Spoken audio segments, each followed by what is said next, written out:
And we are live. JT here, and welcome to the huddle.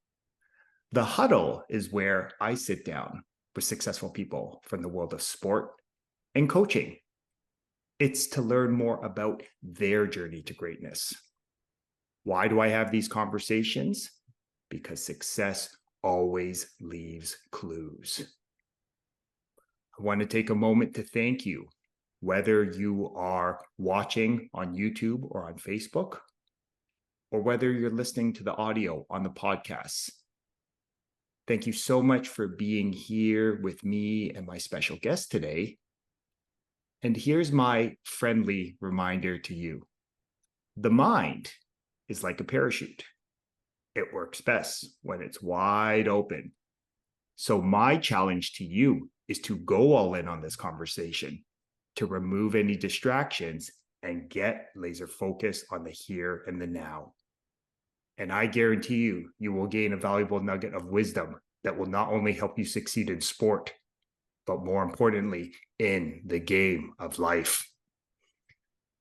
I've been looking forward to my conversation with my special guest today. And before we hit live, I was just sharing a story from our past in which he really enriched my life and sort of just sparked this curiosity to be a lifelong learner, a student, in the game of life. My guest in the huddle today has had a diverse journey, like many of us. He was the co-founder of Precision Nutrition and most recently has founded the Changemaker Academy. My guest in the huddle today is Dr. John Berardi. How are you today, brother? Hey, I'm doing amazing. Thank you. Thanks for the nice introduction. It was nice to reminisce about the past. It'll be great to talk about the present and then dream about the future a little bit today as well. Absolutely, brother. And before we get kicked off, I'm going to take a moment to count my blessings. For me, this is a daily practice. Some days I do it better than others, but I do find the days where I'm most consistent counting my blessings. I do find those days are filled with a little more love, a little more joy, a little more peace. And I'm a big believer the biggest blessing you can give anyone is your time and energy. So I just want to thank you again for blessing us with some of your time and energy here today, brother. Thanks, man. I appreciate that shout out. And same to you. Same to you. I was really delighted that you invited me to come talk about this stuff. As you know, I've kind of been retired for a few years now. And so I haven't been doing any podcasts. So dusted off the microphone today. I want to see if I can still talk to people in this format without being clunky and awkward. And mostly just honored to come on and have a chat because not only have I been sort of quote unquote retired, but I'm kind of in a period of transition and it's amazing and fun and wonderful. And I'm exploring new curiosities. So to be invited to talk about some of those today is awesome because I'm all in on what we're up to right now. I love it, brother. And I'm interested to kind of just share some of the conversations you and I have and just, grabbing those nuggets of wisdoms from your diverse journey. Awesome. So I'm curious, one of the reminders I often like to give to others, and most importantly myself, is that life is a game and games are supposed to be fun. So I'm curious, what's an interesting fact? I had a coaching colleague and a good friend that will always remind me, we all have these things that make us unique and different, so we might as well celebrate them. Yeah. So I'm curious, what's an interesting fact about you that maybe a lot of people don't know, but you'd be open to sharing with our community today? Yeah. Okay. That's good. Probably like I'll seize on the people don't know or wouldn't guess. Uh, I'm a super lazy guy. People would expect because I'm in good shape. I have a history of sort of bodybuilding competition. I run masters track and field. I come from the health and fitness industry. I've got 4 kids and we have a lot of things going on. So they would expect me to have an alarm that wakes me up super early in the morning, that I have a rigorously regimented schedule, that I'm just busy and doing stuff all the time. But I'm actually really lazy guy. and that often surprises people. I sleep as late as I can, as often as I can. I like to play video games whenever I get the Mhm. chance. Uh, Watch a lot of movies with the kids. Mm, So on top of the things that seem productive, because mm, generally when people see the highlight reel of my life and career, they're like, "Man, that guy gets a lot of stuff done." But I'm also super lazy, and we can call it lazy, and that has a host of negative connotations. But yeah. I feel like the flip side of that is I have a lot of rest and recovery time, Mhm. and I have a lot of thinking time, and I have attributed my quote unquote laziness um, to being a gift in the sense that it often allows me to just sit quietly, to regenerate and recharge between the busy work, and to think of new ideas and new ways of being and set intentions for myself. So, when my wife's name is Amanda, and when we first started dating, we lived in her parents' place for a little while, and the so they saw my routines, and she comes from a farming family, so they're up super early, and they always used to laugh about how they had a whole day by the time I woke up. And so it was like definitely pejorative, but for me I was like, oh, this is how I operate to come up with the big things that people are impressed by in the long run. It's how Mhm. I come up with my beliefs and my values and my purpose and my intentions. So I'm not suggesting that anyone else be this way, but I think most of our superpowers can also be our kryptonites and vice versa. And Mhm. so this is mine. John Berardi's a super lazy guy. I appreciate you being so open and candid. And it's interesting that as you share that, like you mentioned, we have this connotation, right? This negative connotation around being lazy. But I love how you sort of reframe it as prioritizing rest and recovery, which Hmm. again, as anyone who's physically active, who values health and wellness knows, rest and recovery is really important. Um, and it's really a interesting sort of metaphor of this idea of your power really lies in being and less in the doing, right? So it's finding Hmm. that balance between being and being more, maybe doing less, or so. I'm curious, was there a particular moment in your life where you gained that wisdom? Was there a coach or mentor that helped you to understand that, or was that Hmm. just something that you just woke up one day and you're like, I just want to be more? Yeah, no, it's interesting. So the around this particular concept, like I knew I was always this way, and I'm also a very naturally introverted person. Mm-hmm. So I've learned social skills over the years. I've learned to be gregarious when I need to, speaking at conferences and being at events. And you know, uh, the reputation that I grew when I was running Precision Nutrition often put me in uh, busy public places or whatever. So I figured out how to do all that. But my preference has always been, ever since I was a little kid, well, I'll just rather be at home with a book. And that felt weird and awkward to me growing up. And so for a long time, it was a source of shame. I'm like, I'm not particularly skilled around people. I don't even want to be around people. And when I was put in those situations, I would have, rather hightailed it out of there.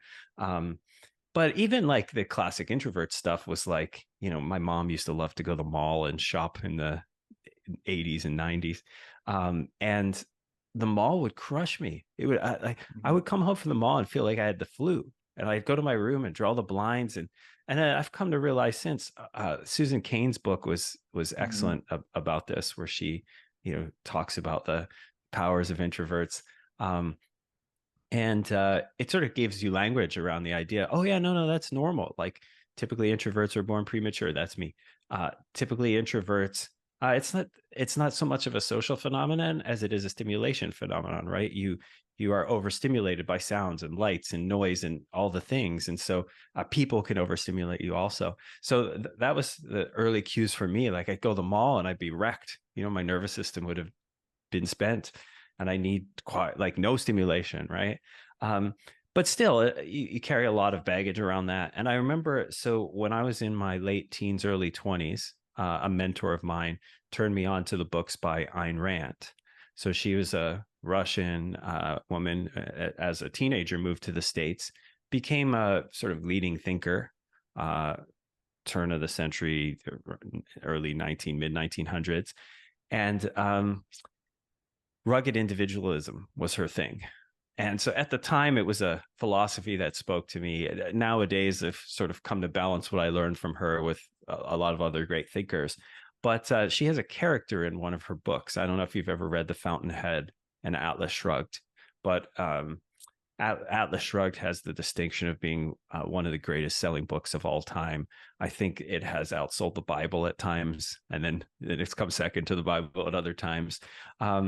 But she basically wrote two wildly successful popular fiction books that sort of tried to encapsulate her philosophy, which was heavily colored by her time in communist Russia, and then the move to the United States. And at that time, seeing free market economy and capitalism and its early stage. And anyway, she had this one character, Howard Rourke, who was this famous architect of his time, modeled actually after Frank Lloyd Wright. And so anyway, Rourke used to work really, really hard when he was working on projects. And then he would go, he had this friend who had a private yacht or whatever, and he would go and he would just laze around for weeks at a time on the yacht, in between projects. And I remember that was the first like model that matched my type of laziness, and it was celebrated in like a fictional novel from a philosopher that I respected and admired. And that was like the first moment where I was like, oh, she's actually talking about the value of this, because he would go, he would recharge, he would, reconnect with his priorities and his deepest sense of self and that voice inside that told him what was right and wrong. And then come back into the world, is strengthened in that, being able to do his best work again, And I was like, oh man, this is not only resonant with me as who I am already, the tendencies I have, but it might even be something I aspire more to, So rather than like, I got to live with these particular foibles of my own, I actually might aspire to really lean into this and do it with even more purpose and intention, rather than this is how I am, but this is how I want to be. Mm. I can deeply appreciate, what you're saying about this idea of like being an introvert. Similar to you, that is actually where I gravitate to. Like, I'm very introverted. I like being by myself.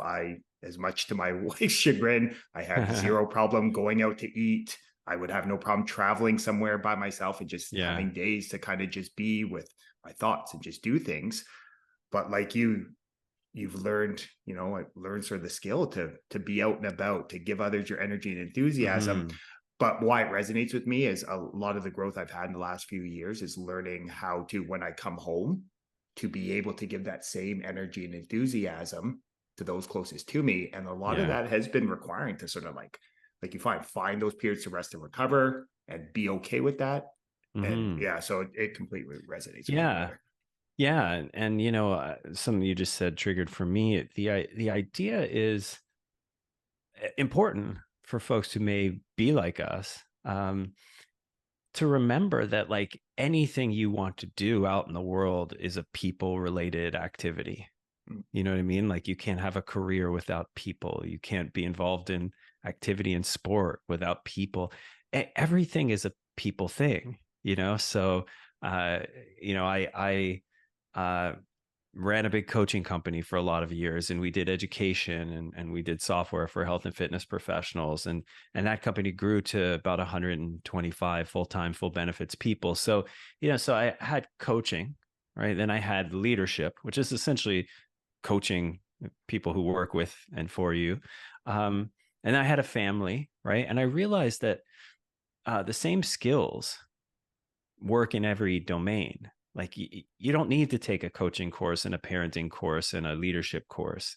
You can, um, but these are just being with people skills, right? If you want to be a great leader, be a great coach, be a great parent, be a great partner, be a great family member for your parents and your siblings, whatever. There's only one set of skills that you need. It's the being with people skills, right? Mm. Now, what do you do if you're someone who really prefers, or uh, gravitates towards not being with people, right? Well, that's a domain you need to build up in your life. And you have to appreciate that, because there's probably years where I was like, it's annoying. People are annoying. You know what I mean? And then you realize, oh, no, no. People are the path to every great thing that I want in my life, right? Mm. Uh, in community with others, that stuff has to Mm. happen.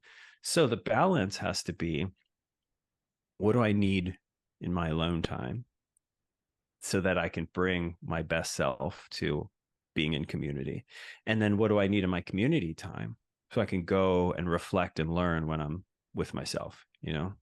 Mm. I love that. And what resonates there is just this idea of, like, again, you stopping and asking yourself questions, right? Hmm. Like the power of choosing your next thought wisely, right? Because Hmm. really, at the end of the day, that's all we can control. And it's interesting that if you simply remind yourself that all you can do, like you said, is what is required of me right now, Hmm. it's interesting how you can actually then give others and yourself your best energy and enthusiasm. Yeah. Yeah. My framing for that, and this is really intentional for me. And as I've Mhm. gotten more into coaching in the last few years, and even just in the sports of our children that I don't coach, is being really, really purposeful in like setting an intention for what I'm about to do. Right. And so setting an intention has, I don't know, you get the whiff of yoga and, new age philosophies and things. But what I Mhm. really mean is, when I go to this place in the next 5 or 10 minutes, what do I need to be there? And even Mhm. more importantly, what do I want to be there? Right. And especially for someone like me who, like, I coach some of our kids' sports, I train some of our children, so I'll use going to my kids' sports as an example, but it works I got a meeting coming up. I've got a podcast coming up. I've, got a difficult conversation to have with my daughter coming up. You have to go meet the teacher at school coming up. I've got to meet with my boss coming up. It's, who do I want to be in this next interaction? You know, what Mhm. energy do I want to bring?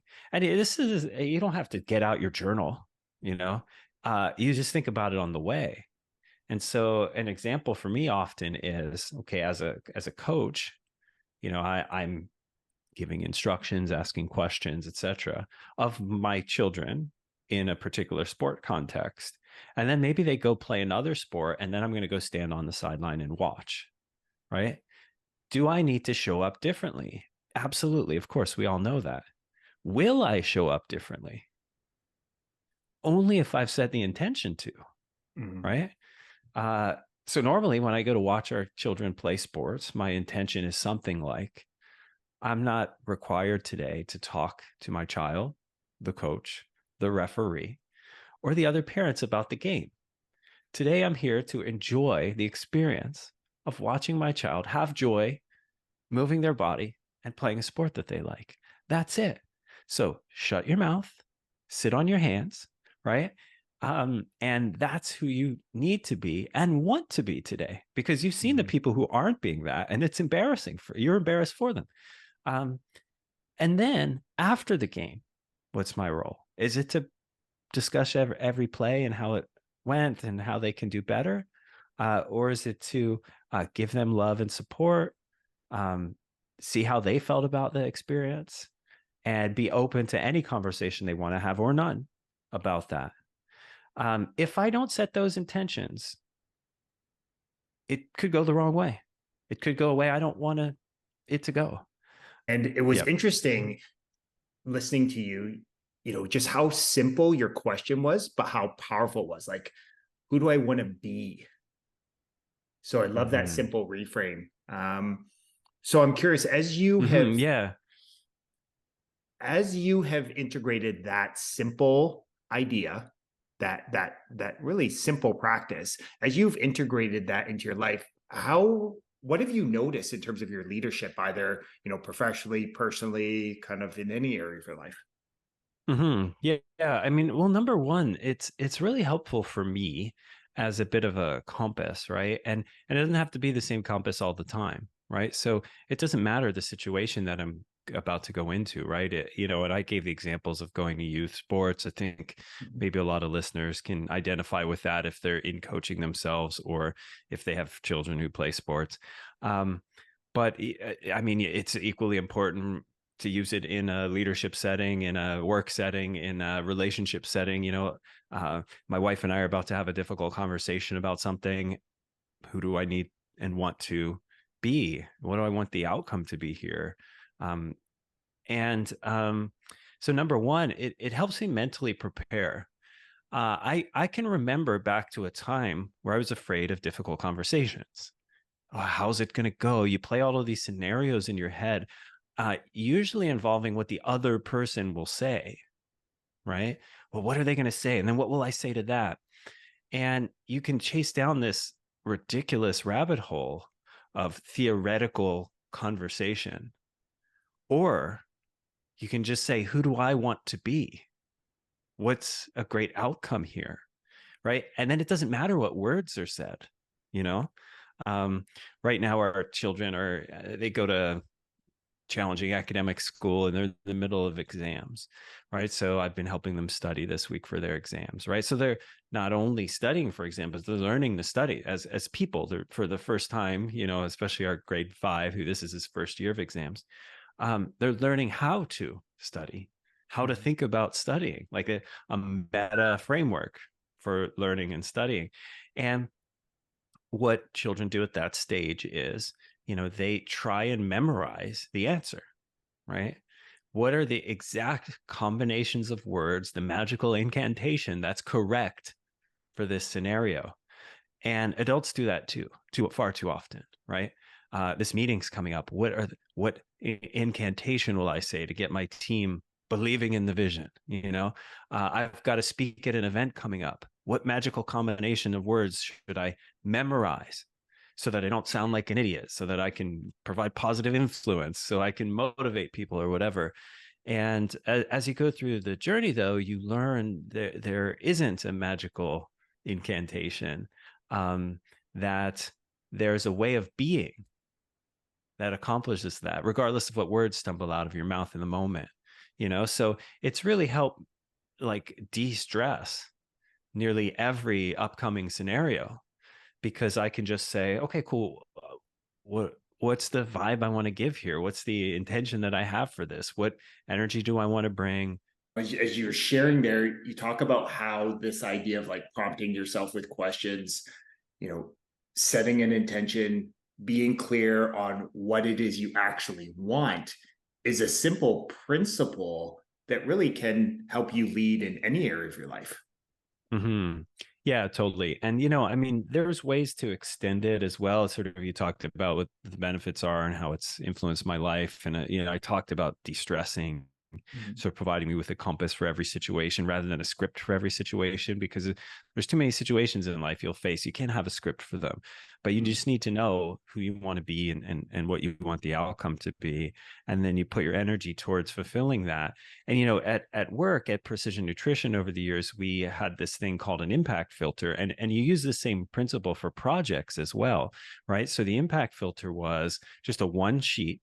Okay. And it had a series of questions like this about an upcoming project. Right. So it helped me as a leader of the company because, at a certain point, you can't do all the work yourself anymore. You have teams that do that. Right. Mm-hmm. And so you need to communicate your vision to those teams. Right. Mm-hmm. And how can you do that in a way that you make sure everyone gets it? And how can you be clear in your communication of the vision and how you want it to unfold, so that there are the things that are open to interpretation you let your team do, and the things that aren't open to interpretation you're clear and you give your interpretation. So this tool, yeah, and you can Google it, you can find it. Strategic Coach is a company that I and my business partner Phil worked with for a long time as we wanted to level up our own leadership game. And Strategic Coach they came up with this idea of the impact filter, but it was just a series of questions that you could fill out on a single sheet that would spec out what could be a huge, multi-million dollar project.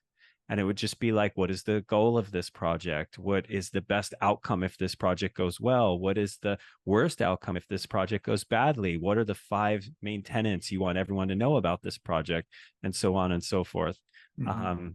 And now, so for those listening in, probably the drops will be edited out, but my power went out once, my internet went out once, and now there's a man blowing leaves just outside my window. None of which was scheduled for today, by the way. So apologies for all the distractions. But yeah, so this idea of setting an intention, it can sound very small and like a throwaway little thing, like, yeah, sure, think about how you want this situation to go. But Mhm. this scales from, I'm about to have lunch with my 11-year-old. What's my intention for that experience, you Mhm. know uh so that it can be as positive as we both want it to be, all the way to we're about to launch a $10 million project at work. How does that be everything we want it to be, and how do we show up and be the best people Mhm. collaborating, working together on this? And as you said, how do we make it fun? Like, how do we make it something that we want to do together? Mhm. Because that's a thing we can often forget when the stakes are high. Mhm. That wait, we have this one life. We have to do it with other people. Mhm. Uh, Instead of it being a joyless slog to the top of the mountain, Mhm. can we make it worthwhile? You know, Mhm. and it just reminded me. A good friend of mine recently had his 40th birthday, and we like to do a lot of like adventure and active trips together. And so he wanted to climb a 14,000-foot peak. He's done a number of them. And for those who aren't into hiking and climbing, there's a number of, they call them 14ers, so 14,000 peaks in North America. And some people make it a challenge to go do every one of them. And I think he's done maybe 10. So we decided we were going to do Pikes Peak, which is uh, the longest in terms of miles of hiking, Mhm. 14,000-foot peak. So it's essentially a marathon on a mountain. It's 13, 14 miles up and 13, 14 miles back down. So we went to do that on his 40th birthday weekend. And about 3/4 of the way through it, most of our hikes in our time together had been fun. We were there with good friends. We're talking, we're laughing, we're having a good experience being in community with each other, taking breaks, talking about life, having a snack, whatever. Uh, Mhm. about half to 3/4 away on this particular hike, as we got to 10,000 feet, it stopped being fun at all. And it just became like the worst experience of all of our lives. Every Mhm. step was just a slog. um, we weren't talking, we couldn't talk anymore, we were out of breath. So it was just hours and hours of joyless progression. And it just was a great metaphor and reminder for how you don't want you know long stretches of your life to be. I set a big goal. I'm a competitive person. I like having high achievement. So let's summit this mountain.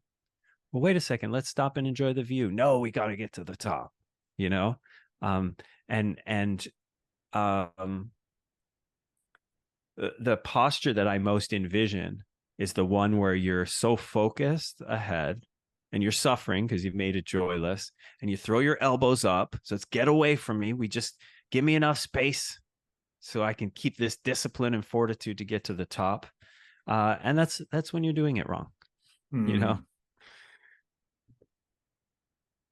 It's it's interesting to hear your introspection, and why it resonates with me is I we celebrated a family birthday last weekend, and it was interesting that through that my aunts and my mother and I had a conversation on just my upbringing.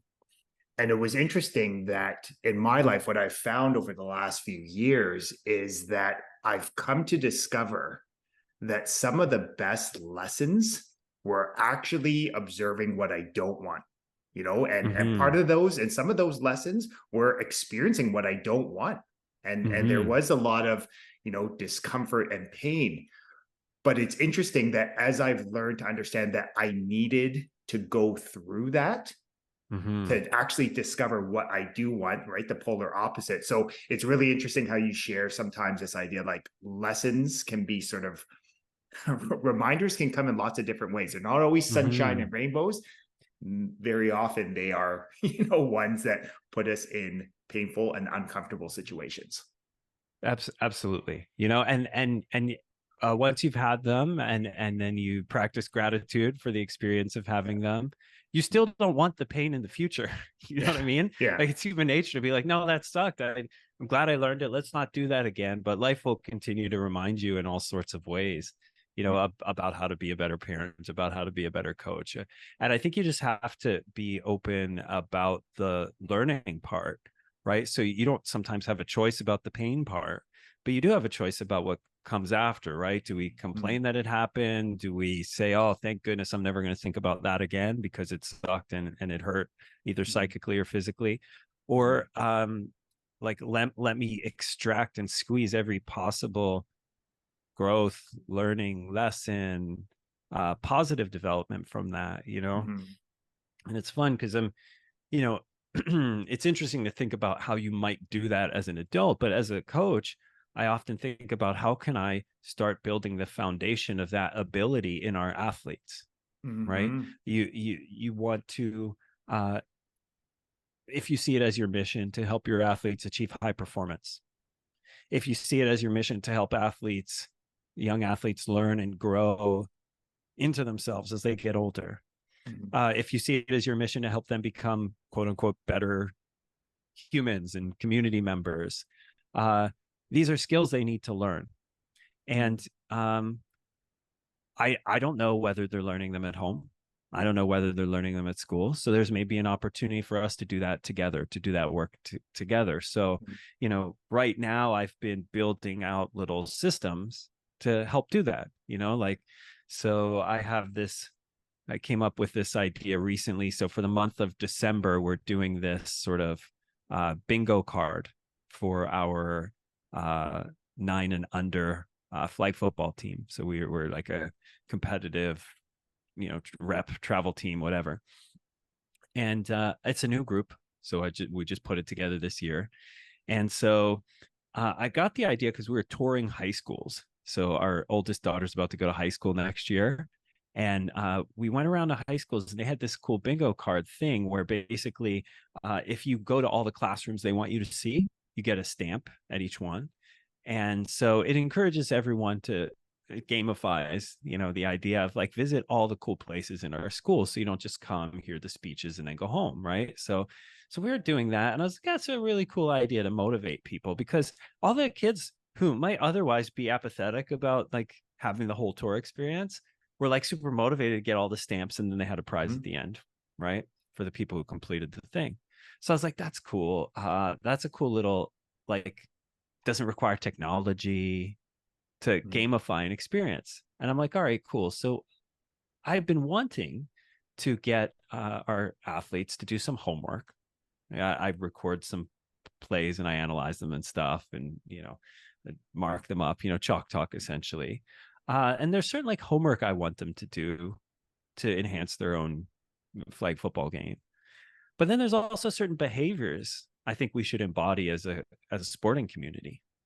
So I basically make this bingo card, right? So it's 30 squares with different behaviors that I want them to practice outside of practice and have a parent sign off on. And if they complete one row, they get a small prize. And if they complete multiple, they get a medium prize. And if they complete the whole thing over the month of December, they get a bigger prize, right?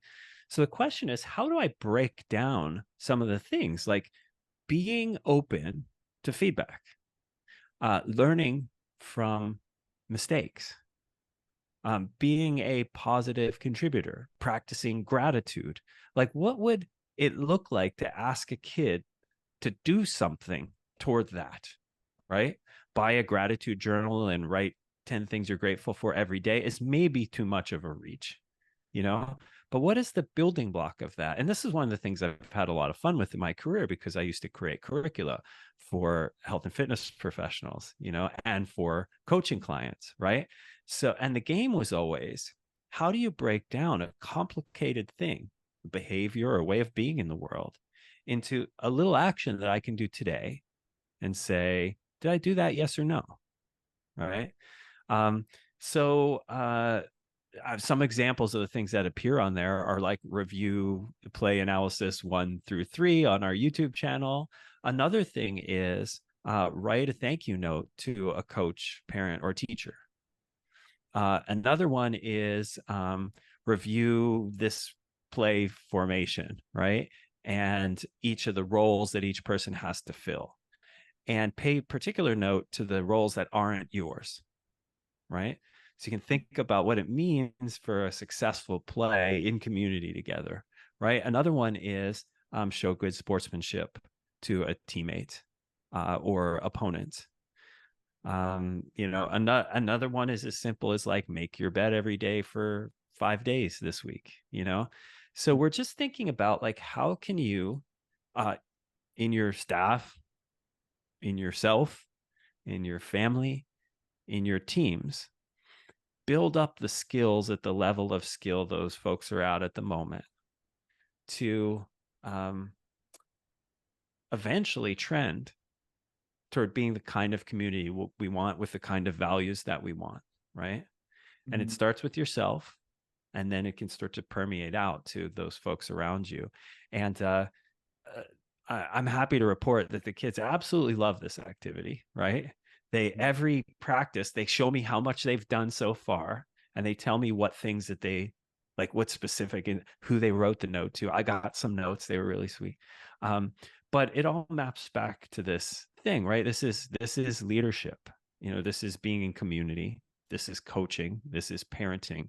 It's all the things. Mhm. How do we help people, first of all, help ourselves break down complex things into the simplest action you can take Mhm. that will build the skill of being grateful? I can't make you grateful, right?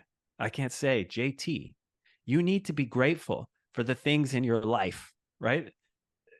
If you don't have the ability to recognize the things that are good, the things that other people don't have, then you can't be grateful.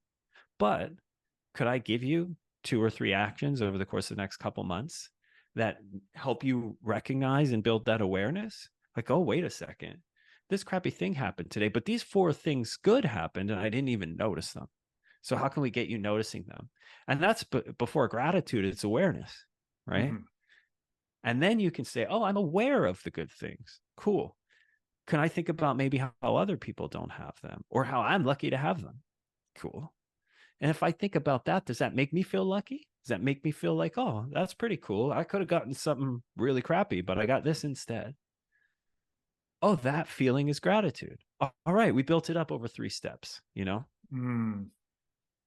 I love that on so many different levels, brother. It's interesting. You know, it's like you were sharing. It's taking theories, which can sometimes be complex and clunky, but then Mm-hmm. turning them into practice, right? Which are simple, Mm-hmm. focused actions. Love that. You also brought up an interesting idea that, often, as human beings, we assume people see the world as we do, or they've had the same lived experience.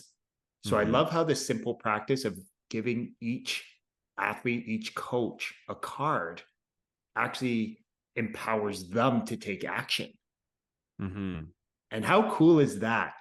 That you have them so energized and enthused that they share their wins with you, right? Like just Mm-hmm. just just allowing them to understand that they can be catalysts of change in their own life. Like so many valuable, cool things happening there, brother. Mm-hmm. Yeah, it's a load of fun. And the experiences part is really, I want to seize on that a little bit, because when you walk into any scenario that has people, and that's going to be most of the scenarios in your life, unless you're hiding inside a book like I want to do most of the time, um, you don't really know what their upbringing is like. You don't know really what's happening in their lives, and these are cliches, right? Like, um, but at the same time, if you have to work together, it has to be built into how you collaborate, so I'll give the coaching example, right? So a thing I've realized in coaching young athletes, um, is that at the ages I have coached, which is usually between 8 and 12, the best athletes typically share one or two things in common. Again, just at this age. I think it starts to change as you get into the teenage years. Uh, Number one, they have an older sibling that plays the sport. Number two, you still with me, JT? Looks like you're frozen a little bit. Good. Okay. Cool. So yeah. So number one is they have an older sibling that plays a sport. And number two, or number two, like sometimes it's both, they have a parent who really knows the sport well and like talks about them with it, you know? And so what does that mean? Like why are those things happening, right? And anyone who coaches youth sport knows. Like I was telling a friend this the other day, and he's like, "You're right, man." He's like, "It actually feels like an unfair advantage for the kids who have an older sibling who play the sport, right? Like it's like a performance enhancing drug, because they have someone to practice with every day. They have someone who's a little bit better than them to strive toward every day, you know? They have failure to learn from every single day, right? And then on the parent front, it's they have someone to reflect on and build, I guess, a mental framework around improvement, right? And so if that parent knows the sport, is willing to talk with them about it, and provides a safe space for learning and growth, now all of a sudden, this child has two very unfair advantages, you know? Um, and so then I think about, okay, cool. I have some athletes who have that, and I have others who don't, right? How can we build into our environment and our culture the ability for them to get some of it, although they don't have it at home? Like, can our environment provide that? Can I do stuff for them outside of, our sporting time together? I call them like extracurricular games that provide them with those opportunities. And then the same goes to teams. The same goes to any other environment that you're walking into, and because this is a coaching related kind of leadership related podcast, I'll use coaching examples, but in general it works in all scenarios. Like, what are the common characteristics of high performers at whatever level we're talking about? Mhm. Oh, it's this environmental thing that we have no control over, right? Cool. But do we have no control? Like, can we give the people who are at a disadvantage an advantage with not a lot of extra work on our part? So I think a lot about that. So understanding the situations that people come from, but I mean, it's not as onerous as I have to know every person on my team's unique scenario. I have to know every player on my team's, you know, challenges at home. I don't. No one's asking for that. That might be too onerous and too overwhelming and too big of a task. But the shortcut is, well, think about what gifts the highest performers usually have at that level. What people might, which members of your team might not have that, and then how do we supplement them? So that they can achieve at a high level. It's interesting, hearing you share. It's a great reminder on, this idea. And again, you're an educator at heart, right? It's Mm-hmm. interesting. It's like giving people what they need so they can get to where they want to go, right? And anyone who's spent any time in education, coaching, leadership knows that that's always the game that we're playing. Mm-hmm. Hmm. So I'm curious. I want to be respectful of your time and energy. As I was saying before we got started, I feel you and I could probably record for hours, but I know I want to be mindful of your time. Um, one of the things that sort of sparked, our reconnection was this idea of, you've become a leader in this space, right? You're coaching your kids in flag football. You also have this beautiful blend of professional experience, right, in the research side of things in terms of turning theory into practice, and our conversations have really revolved around like, what does high performance look like moving forward, right? Right. Like, where are what are we doing well? Where are the gaps? What do you see as being kind of the next step for us to be able to really um, give our athletes and our coaches what they need to really take this idea of high performance to the next level. If we're Hmm. specifically thinking flag football per se. Yeah, yeah, yeah.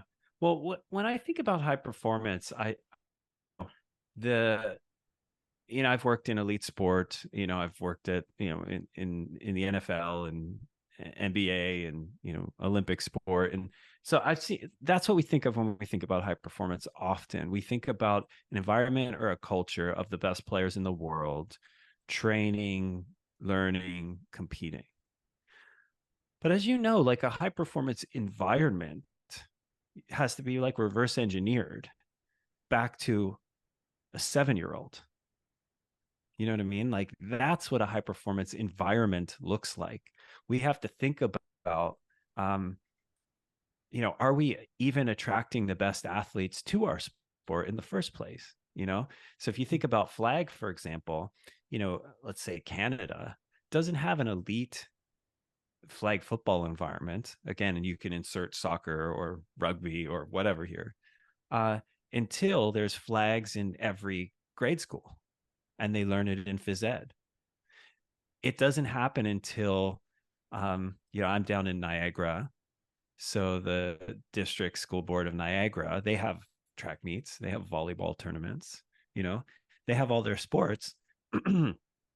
Elite flag football high performance doesn't happen until the schools are competing against each other, right? There's flags in every schools. They learn it in phys ed. Schools put together a team. They play 5 or 6 games like they do in soccer or volleyball, at the school level. Um, it doesn't happen until kids are doing flag, and they're competing at flag. And we're able to look and go to the DSBN or the Toronto School Board or wherever and look and say, who are the best athletes here playing, you know? So I think it starts there, right?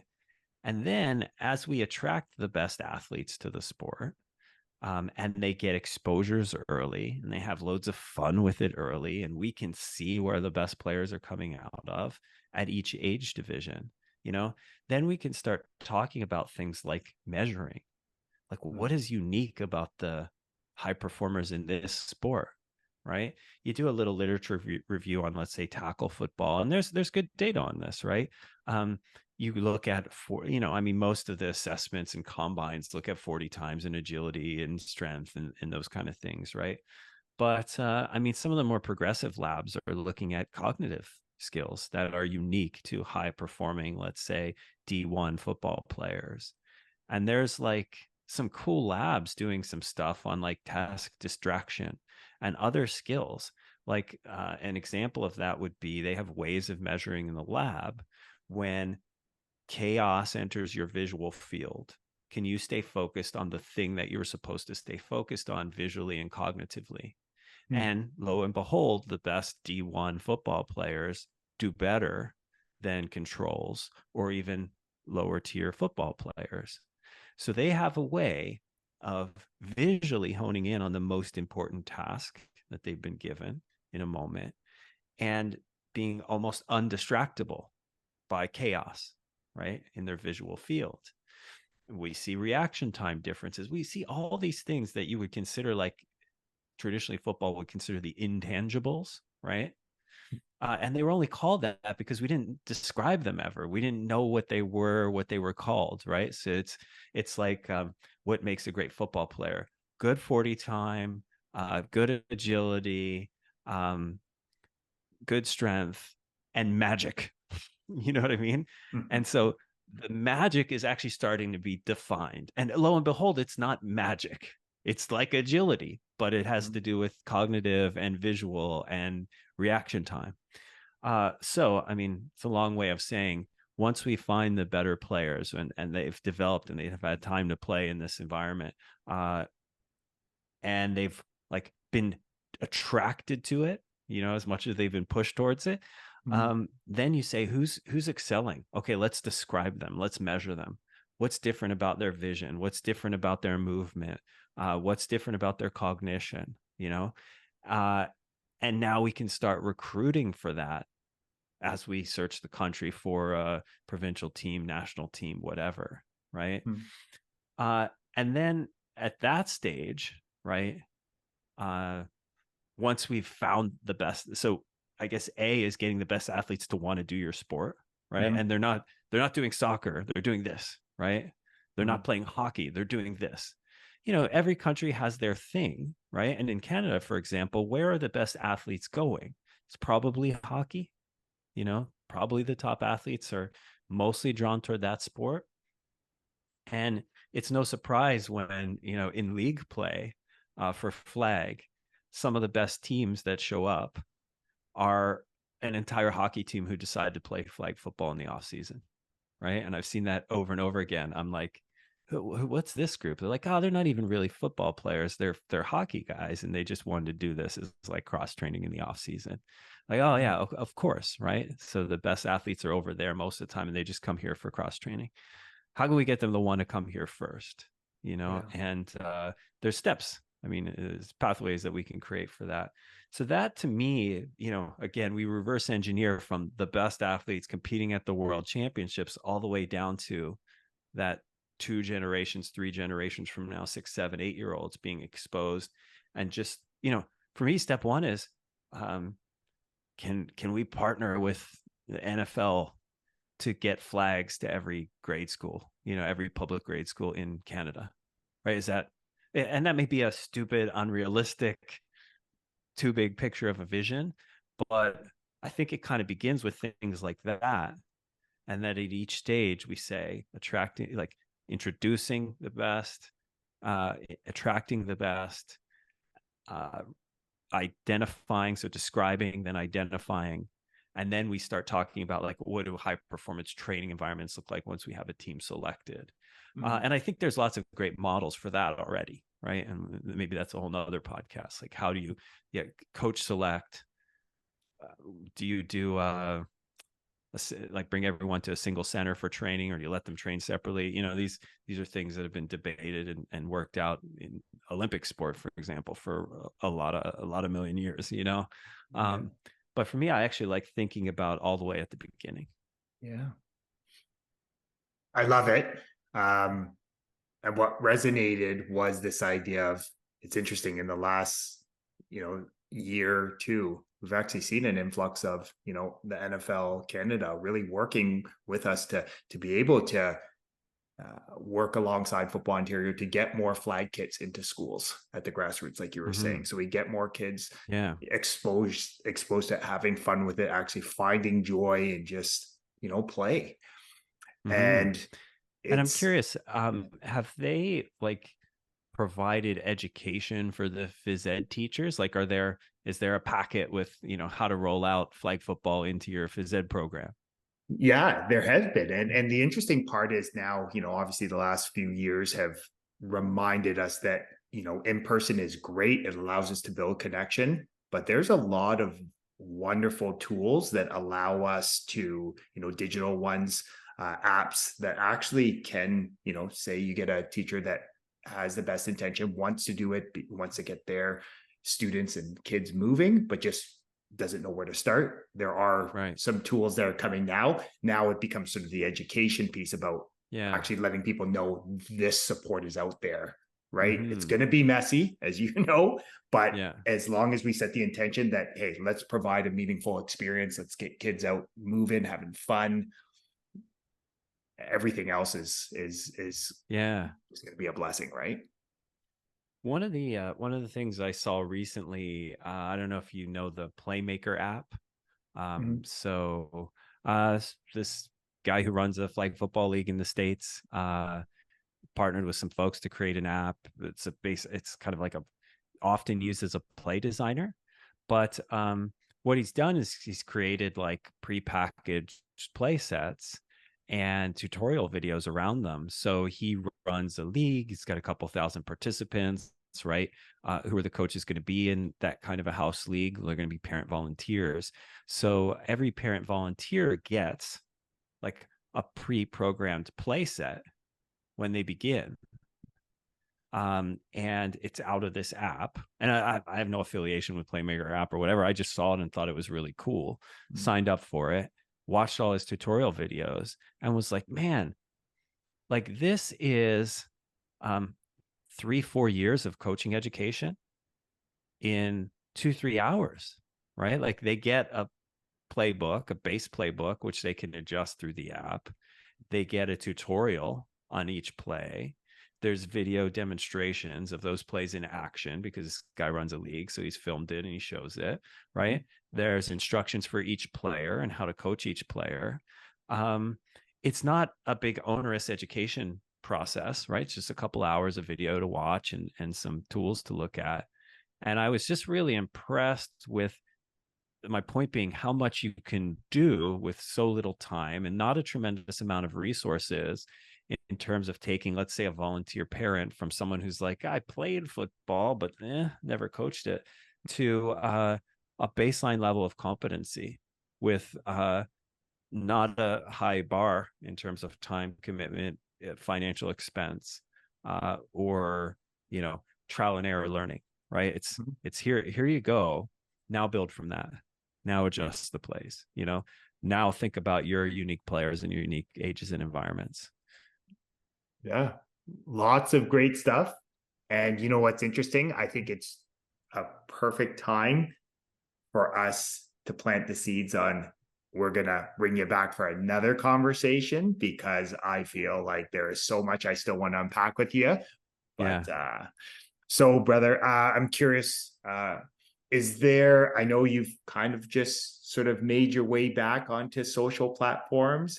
Is there anything that we can do to help or support, or if anyone kind of wants to learn more about how, you're applying some of these theories into your coaching practice, is there anything we can do to help or support, or people can learn more, anywhere people can learn more? Yeah, I don't really have anything to sell. I don't, Okay. I don't really have anything like that. But I have a Dr. John Berardi, .com website that sort of talks about the stuff I've done for those curious about my career and experiences, and then jumping off points for the places. Like if you're interested in nutrition, you can jump on over to precision nutrition and stuff from there. And then I have Instagram, and Facebook that I post on. As you said, I took a year plus hiatus from social media posting. I sold my company in 2017, had a year of transition, handing off leadership to the folks who were taking over. And then we just took our kids out of school and homeschooled and did sports and did family stuff. So I was essentially a homeschooling, stay at home, full time dad for years. So then I didn't need to be on socials and doing any of that kind of stuff. But recently the kids are getting older, and so we have them in a school environment this year. And so I started posting on social again. So yeah, I'm posting semi regularly about the kind of things that I'm up to and the kind of things that I'm thinking about. Again, sometimes superpower, sometimes a kryptonite. As I get excited about new things, my first instinct is like, oh, I gotta go share this with everyone, right? And then it can become an all-consuming thing. So I often have to dial myself back and say, hey, you have nothing to sell here. You don't have to productize this. You don't have to commercialize this. You're doing this for fun. You're doing this for growth. You're doing this for evolution as a person. So sometimes I pop in there and share some things. Sometimes I don't. So folks can come join me on the journey or not. It's all good. Okay. Um, Brother, I just want to take a moment to acknowledge you.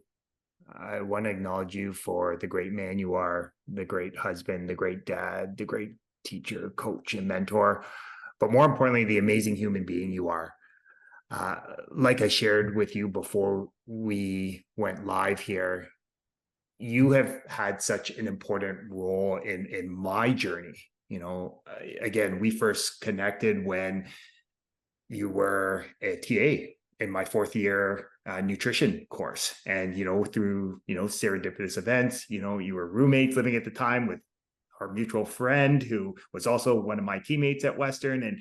And just, you were one of the people in my life that really sparked an interest and curiosity and wanting to learn and grow. Like, again, I still remember Monday, Wednesday, Friday, 8 a.m. to 9 a.m. nutrition course. Like, not the easiest place to go to when you're in your early 20s and you're, away Hmm. from home and having the fun, fun parts of university.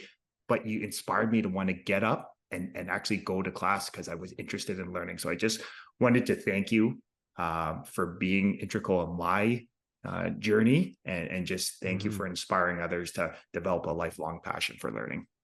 Thank you. I really appreciate that. And special shout out to Dr. Peter Lemon, who was my mentor at the time and was the head instructor of that course, who was been very influential in my life. I don't know if you've all have been able to connect since then, but actually coaching lessons, some of my most important coaching lessons have come from him because in addition to being a world-renowned nutrition and exercise researcher, right around the time I was finishing at Western, he took over as women's softball head Mm-hmm. coach.